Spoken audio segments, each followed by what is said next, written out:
For the Shuar, every tree has a spirit.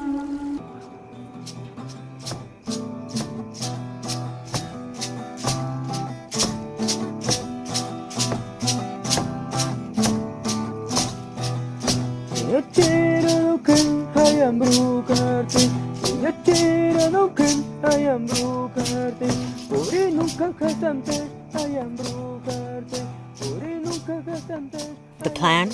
Transform 268 square kilometers of pristine Amazon into open-pit mines. With the Ecuadorian government's full backing, despite their constitution being the first to grant rights to nature itself.